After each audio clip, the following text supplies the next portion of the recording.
Hey, what's up, everybody? Welcome back to another episode of Aggressive Whiskers Podcast. This week is episode 11. Brett had eye surgery. He's got a lot of things on his mind, and he's still missing a tooth. But he's going to talk a little bit today about ESG scores and how that affects Chipotle, how he thinks that affected Chipotle. He's going to talk about Domino's Pizza, taking things personally, expectations, society-based feelings, his new microphone, and I don't know, maybe not even all them things. Maybe I'm exaggerating. Maybe I'm cautiously or overly optimistic that this dude is going to take enough time to talk about everything. But anyway, hope you all enjoy. Coming up next for that ass, episode 11 of Aggressive Whiskers Podcast. Bonus to the sky. For life. Hey, what's up, everybody? It's Brett. Welcome back to Aggressive Whiskers. This is episode 11, and like Don Trail said in the introduction, I did have eye surgery again. That was number 4 on the year. I can't remember if I said I was about to have that or not last week, but I did have it, and I'm recovering from it. It is the same surgery I had 3 times in a row. The first surgery was a little bit more invasive. This last 3, anyway, just nothing's working. So I basically had to start over. So I'm a regular now at Beaumont Royal Oak. I am filling out my punch card like a wild man. Nurses remember me. I go frequently enough to realize that my weight fluctuates, 5 or 6 pounds, which is sort of what I thought I did. I would go down to, I think at my lightest back in 2018, I was like right around 200 pounds. My heaviest is usually like 218, 219, something like that. But on January 31st, I was 211. I'm back up to 217. I blame Hudsonville's Deer Tracks with an X fudge ice cream every night as the root cause of my weight gain over the last couple of months. I am a glutton. I am a fat fuck who has a bowl of ice cream every night. So that's what it is. I asked my doctor because it is quite concerning to me that my body doesn't seem to want to heal. It felt like it was healing. I felt really good before my January surgery, which is why we removed the oil, put the gas in with the expectation that the gas would disappear. My eye would be fine. I felt as though I had healed up, but apparently I had not. And so it's concerning to me that my body is not healing correctly. And so what do? Is it my diet? I just discussed that I've been having ice cream every night, so perhaps it is my diet. Are there additional supplements I should be taking? I'm taking a protein supplement for exercising when I'm allowed to work out. I'm taking a daily multivitamin. I drink magnesium bicarbonate because most humans are magnesium deficient. We as a family make our own magnesium bicarbonate, which is 1 part milk of magnesia and 1 part unflavored seltzer water. So we buy the 1 liter seltzer waters from the grocery store. We buy milk of magnesia. We pour 20 to 30 grams, depending upon the size of the bottle, of milk of magnesia into the little pourable cup. We put it in, we shake it up till the milk of magnesia dissolves. The bubbles in the seltzer water are gone, and that makes magnesium bicarbonate, which is an easier magnesium for your body to absorb. Our whole family drinks it, so I try to drink that on the daily so that I'm not magnesium deficient. I asked the new doctor who performed my surgery, "Doctor, is there anything I can do to help my body heal better, more efficiently than it has previously? For example, should I do anything different with my diet?" And he just straight up said, "Nope." And I think that response is indicative of today's traditional modern Western medicine. No, you are not smart enough or capable enough to do anything to your own body to help resolve your problem. Now, there's a chance he didn't say yes so that he could avoid additional questions and conversations, which would ultimately put him further behind his surgery schedule on that day. That being said, if that was the case, his response to me should have been, "Yes, but we need to talk about it at another time. I will give you some guidelines I'll give you some guidelines to your wife. You guys can review them when you get home. But ultimately, yes, but I can't really get into it now because it's a really long discussion and I'm already an hour behind schedule. Not no. If you tell somebody no, someone who's a dimwit, someone who's a nincompoop, if you will, goes home and honestly thinks to themselves, well, the doctor said there's nothing I should do or could do differently to my diet. So let's eat McDonald's every single day this week. I don't feel like going to the grocery store and buying healthy options of anything. I'm going to go out. I'm going to order pizza. Then I'm going to order Chipotle. Then I'm going to order Taco Bell. I'm going to eat fast food every meal of every day for the next month.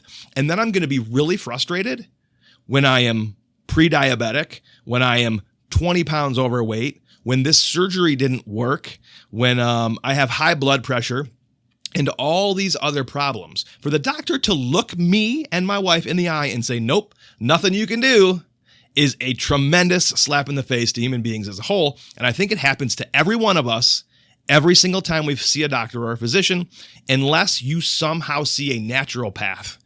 If you go to a holistic doctor or a naturopath doctor or someone who believes in the body's natural ability to heal with the guidance or assistance of natural foods and minerals and resources that are abundantly found in nature, you're going to get that answer. No, there's nothing you can do. And it's something I touched on previously. Most people of authority do not believe you or themselves are physically capable of healing yourself. I realize I'm discussing having to go to somebody else for supplemental assistance here. The retina will not heal itself. It's the discovery or the advancements made in this particular type of surgery or corrective action for the retina is the only advancements they have made in like 40 years. So the use of lasers, this particular vitrectomy, this type of surgery is what they've been doing for a really long time. Currently there's a limited amount of things you can do to the retina for it to be fixed or get fixed, but it will not naturally just lay back in place. So what happens is there's goo in the eye, the retina detaches, the goo gets under the eye, the retina, and it won't push the goo back out of place. There's not like some natural force to make the goo recede, the retina to lay down, the goo to go back, and it doesn't naturally want to fix itself. So I realize I'm asking for supplemental assistance. I've tried, I've looked, it just doesn't exist. But these people don't want you to think that you have the capability of fixing yourself, when you in fact have the capability to fix most of your issues with health and diet, with your own natural health, your own body's health, and the diet and the water and the sunlight and all that stuff. Most of your problems can be fixed with nature. But at some point you have agreed, you've made this unspoken agreement with all of these people and these entities that you can't. And so you become too far gone to save.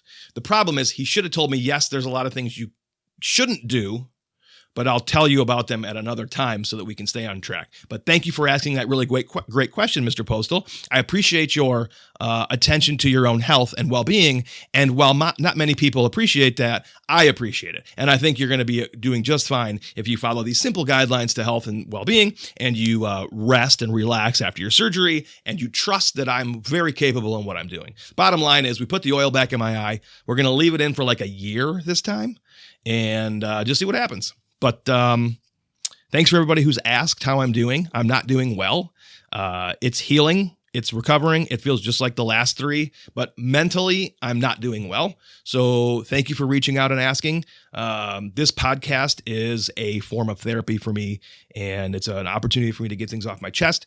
It's an opportunity for me to talk about this to a camera, which then goes to people to either listen to themselves or interact with me about, and that's sort of my therapy. Without having to go see a therapist and pay thousands and thousands and thousands of dollars, this feels really good to me. So thank you for letting me do this. Thank you for encouraging me to talk, and thank you for being listeners, friends, and confidants.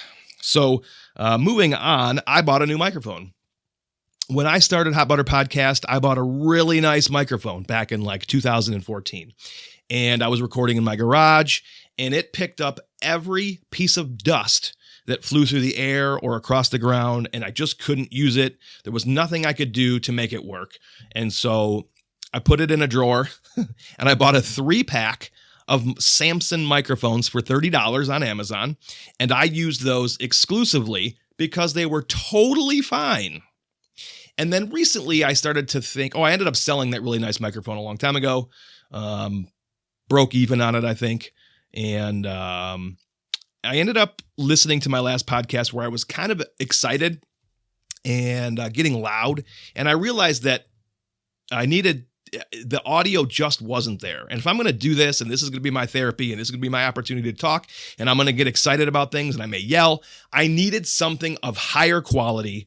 And so I bucked up and bought a nice Shure M7 podcast microphone directly from Shure. They make pretty much every really nice podcast microphone that everybody uses these days. I think typically most people use the SM57 or something like that. I bought sort of a abbreviated version of it for podcasters, saved about $100 by doing so. And I realized with using that, I need to adjust where I am when I talk into the mic. I need to reevaluate how I have my mixer set up. And so hopefully people find that the sound quality is either slightly improved in this podcast or at least not worse. But I'm excited to have it. I'm excited to continue to do this. This is a fun podcast. This is a fun pastime for me, a fun hobby. And so it challenges me not only to talk and to be a sort of a communicator, but it challenges me with the audio editing aspect of it and challenges me with the video editing aspect of it. And so since I'm getting older and I don't play hockey anymore and I don't do certain things, this is my pastime now, and I really enjoy it, along with hunting and so and other things like that. But anyway, again, moving on, I've already hit on my eye surgery. I've hit on the new mic. I had Domino's pizza last night. Yeah, I'm all over the place, but that's okay because this is my fucking podcast. So Waylon, my son, is playing hockey again. And so he had hockey right at dinner time, and we didn't have anything prepped. So it was like, hey, let's just pick up some pizza on the way home.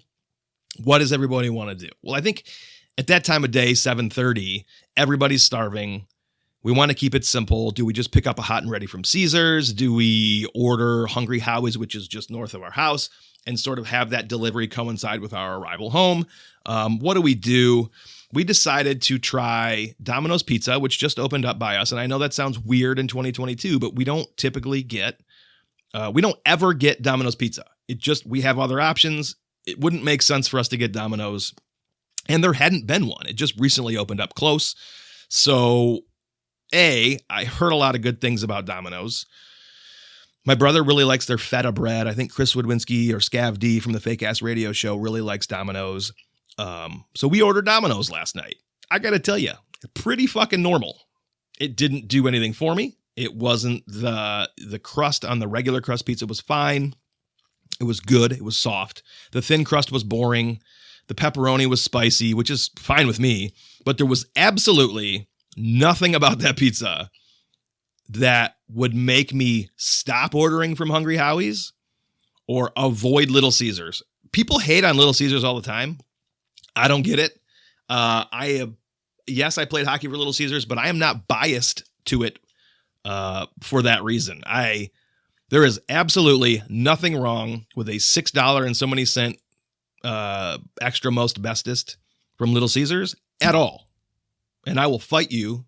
I will leg wrestle you to determine the winner of that argument. Mark my words. Domino's Pizza is not any better than Little Caesars, and it's more expensive. I can actually pay either Uber Eats or DoorDash or something to deliver hot and readies to my house because there's not a close one. And typically when I have a pizza craving, it's last minute and I don't want to drive anywhere. So I can have Uber Eats or DoorDash or whatever it is delivered hot and readies to my house, 2 of them with a tip for less money than it costs to drive to Domino's Pizza to get a less quality pizza, 2 less quality pizzas of the same size. And there's just nothing about it. I don't understand the craze. I don't understand how I really don't understand outside of like a mom and pop pizza place, Like, I don't understand the pizza obsession. Like, I don't understand the New York style obsession versus the deep dish versus the Detroit style versus the upside down, inside out margarita pizza. Like, if you go to a mom and pop shop, like I've said this before on Hot Butter Podcast, I'd love to be sponsored by Crave Pizza in Clarkston. Crave Pizzeria on Sashabaw Road across from Pine Knob is the best pizza in this town. It's a mom and pop shop. They have way more care. They have way more creative pizzas. Their Detroit style or deep dish style pizzas blows jets out of the fucking water. It's way more expensive, but it's way fucking better. So outside of those mom and pop shops, this chain fucking pizza is all just chain fucking pizza. There's no, it's whichever one's closest and who can get it to me faster. You're not getting a better quality. It's all the same shit.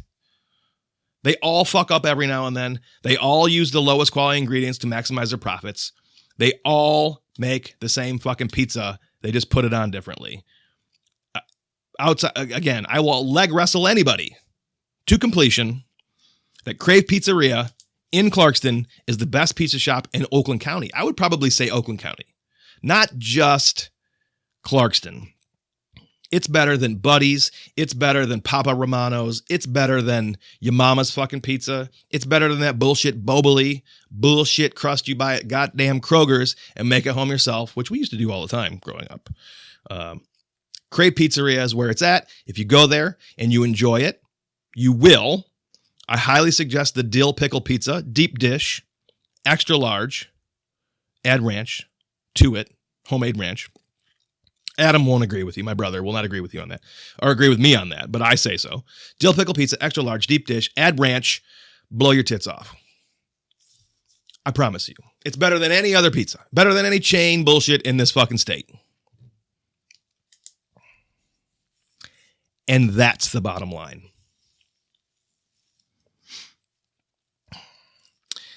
You know, I almost don't even want to talk about ESG scores in Chipotle. Because it's too serious and I'm already 17 minutes in. Maybe I'll have to do another podcast this week. So I'm going to save the ESG scores and I'm going to save everything else that's heavy or deep or thinky thoughty or whatever. Sorry, my injured eye is watering. But I will say this, a couple more things. April Fool's Day was the day after my surgery, and my kids, for some reason, were incredibly excited about April Fool's Day this year. They've never been in their entire lives. I have no idea why. I don't know what happened. I don't know if they're just old enough now that they like pranks are cool, but they got me. Like I said before, I've been eating a bowl of ice cream every night before bed. Horrible for you, but that's just the way it goes. Hudsonville Deer Tracks, fudge with peanut butter cups in it. You're welcome. There was one serving left of ice cream on Thursday or Friday. It must have been Thursday night. I don't think they got me on Friday. I think they got me on Thursday, the day of my surgery. I scoop everything into my fucking bowl. I throw away the container. I go sit in my fucking fart chair. I'm also known as my recliner for anybody that doesn't know. Sit in my fart chair, turn on New Girl. I'm assuming it was New Girl. And start watching television. I'm into my fucking ice cream. And what I like to do is I like to eat my Deer Tracks ice cream to a certain point where I have my last bite is perfection, which is a little bit of vanilla ice cream, no peanut butter cups in it, and the largest hunk of the chocolate fudge that I can find in the serving. I will eat around that large hunk of fudge and I will save it till the end. And that way I can go out with a bang. Damn it. I keep finding good things to title the show. So I save that last bite of fudge and I'm getting down to it and it's time. And I realize, wait a minute, this piece of fudge is huge. I could probably cut it in half and have 2 perfect end bites. This never happens. I very rarely get 2 perfect last bites. Usually that second to last bite is bullshit. Extra vanilla, maybe too many. There's 2 peanut butter cups left, which are fine, but they're not as good as the fudge.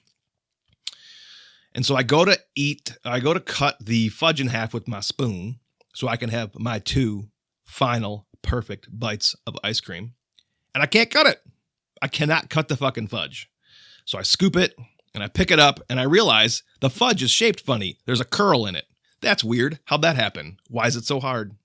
Something is in my ice cream. Somebody has tainted my cream. Tainted Cream. That's it. That's probably the name of the show. Tainted Cream. Could be misconstrued as something else. So there's something in my ice cream and I don't know what it is. Upon closer inspection, mind you, I only have one eye at this point. I mean, my other eye is there, but after surgery, they put a hard, like a hard pad over it, a hard perforated pad, to keep anybody from bonking it. Because with 3 children, you're bound to get bonked. God damn it, that's another one. Bound to get bonked. Bound to get bonked. So anyway, you're bound to get bonked. So they put this hard thing on. I only got one eyeball. I think my ice cream is tainted. Upon further inspection, the children have put a plastic lizard in my ice cream. Prank Sinatra strikes again. Would you believe it? The children got me. They April Fool's me on March 31st, which is the ultimate prank. Nobody's expecting a prank on March 31st. They're expecting a prank on April 1st. Good for them. They got me.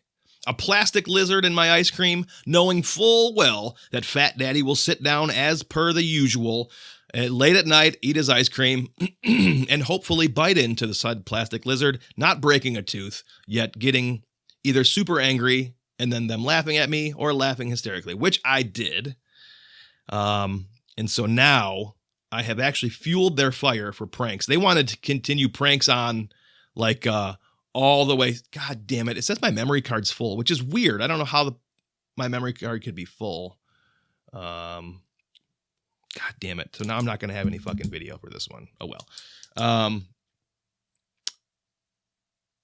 I added fuel to the fire. They wanted pranks to continue well beyond April Fool's Day. They wanted pranks to continue on forever in perpetuity. And we had to advise them that pranks had to stop at some point. So we allowed them to prank each other all the way through April 1st, where my oldest daughter, made cupcakes for my youngest daughter made out of meatloaf and beet powder tinted mashed potato frosting. So she made mashed potatoes, extra whipped. She made them pink with beet powder and then put that, then whipped it again and like put it all into a plastic bag and cut the tip off and then like swirly topped all these meatloaf cupcakes for us to eat. They were actually delicious, but she did that for my daughter. She put like a Barbie doll in front of my son's face for him to wake up to and a piece of tape across his door wall so that when he walked out in the morning, he'd get tape in his face, like clear boxing tape. So April Fool's Day was a success around the Postal household. And did anybody that listens to this get April Fool's Day pranked? We had one on our hunting page, Instagram, that my brother fell for. I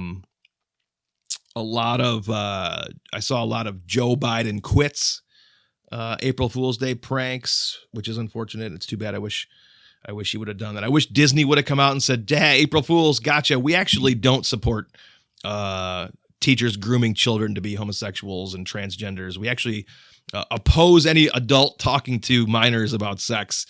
Just kidding. LOL. Sorry, we've been joking with you for so long. It's the ultimate April Fools. But instead, they doubled down and are the worst company in America.